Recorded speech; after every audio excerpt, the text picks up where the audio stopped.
Bismillahirrahmanirrahim. Assalamualaikum warahmatullahi wabarakatuh. Sampurasun. Perkenalkan, saya Wenendrawati, pembina Leksa Medas dari Kecamatan Cilengkrang, SDN Lubuk Hayam. Pada bulan Januari ini, saya akan mempresentasikan sebuah buku yang berjudul Menuju Kemenangan. Buku ini dikarang oleh Dr. Randa Wacih Tekarsidi, diterbitkan oleh PT Balai Pustaka dan berjumlah 54 halaman. Buku ini berkisah tentang keluarga pejuang dari Bandung Utara pada masa setelah proklamasi kemerdekaan. Pada masa itu, keadaan Bandung sangatlah genting. Pertempuran terjadi di mana-mana. Dan para pejuang kemerdekaan kita dengan gigih berjuang untuk mengusir sekutu dari Danika yang mencoba kembali merongrong kemerdekaan kita dan ingin menguasai kembali Indonesia setelah padahal baru saja kita itu diproklamasikan waktu itu. Nah, adalah Budi. Budi seorang anak laki-laki kelas 5. Dia adalah anak seorang pejuang, anak Pak Sanjaya. Dia hidup pada masa itu. Dia mengalami masa kecil pada masa itu. Terpaksa dia harus berpindah-pindah tempat tinggal. Dia juga harus berpindah sekolah. Dia harus berganti teman. Mengapa demikian? Karena pada waktu itu kita sering berpindah-pindah itu karena kita sering mengungsi daerah yang satu ke daerah yang lain. Nah, di dada Budi sudah mengalir darah pejuang. Juga semangat cinta tanah air sudah tertanam di dadanya. Budi ingin sekali berjuang dengan ayahnya, dengan pejuang-pejuang lain. Tapi karena dia masih kecil, maka dia tidak diperbolehkan. Nah, ada ide dari Budi, bagaimana agar semangat juang ini, agar cinta tanah air ini tetap berkobar. Akhirnya dia punya ide, dia membuat layang-layang.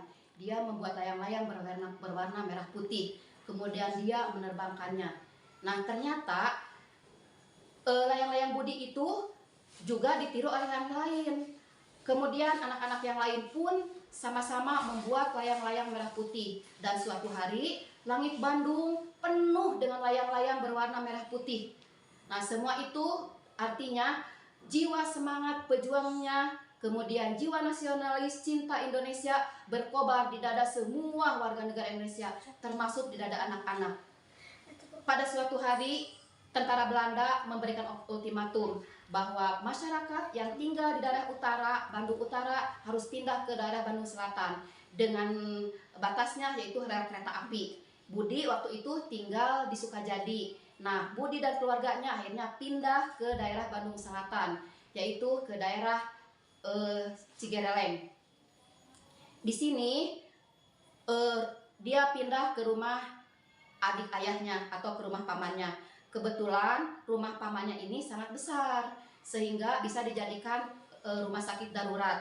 Nah, rumah sakit darurat ini untuk merawat para pejuang yang menjadi korban perang. Di situ Budi pun ikut melayaninya. Nah, pejuang-pejuang yang dirawat di sana pejuang-pejuang yang dibawa ke sana dirawat oleh Ibu Budi, oleh bibinya, termasuk Budi dan teman-temannya. Budi sambil melayani para pejuang itu, Budi senang sekali mendengarkan cerita para pejuang itu, bagaimana keadaan di medan perang, bagaimana mereka berperang. Nah, dari situ dia mendengar bahwa pertempuran itu tidak mengenal waktu dan keadaan.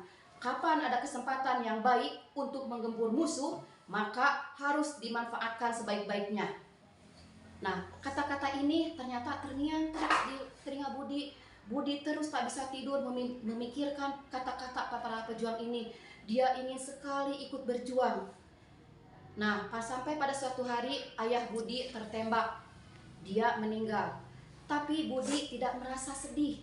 Walaupun sedih, Budi tetap merasa bangga bahwa ayah mereka adalah seorang pejuang. Budi sangat bangga. Dia ingin sekali meniru ayahnya.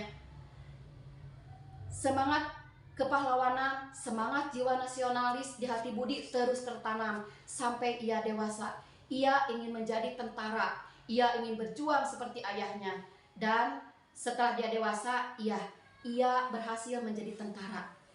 Ia ikut berjuang mempertahankan kemerdekaan kita, ia ikut berjuang untuk negara kita. Kemudian ia pun sekarang sudah menjadi panglima, sudah menjadi seorang tentara dengan pangkat perwira tinggi.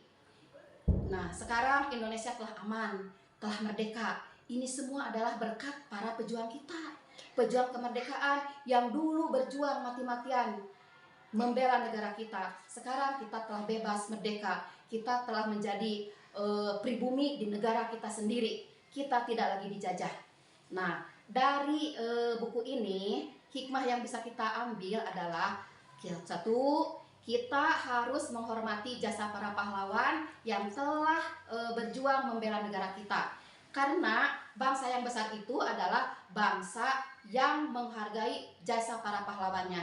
Yang kedua, bila kita punya cita-cita, kita harus berusaha mencapainya dengan tekad, semangat yang kuat, dengan tekad, semangat yang tinggi agar cita-cita kita tercapai.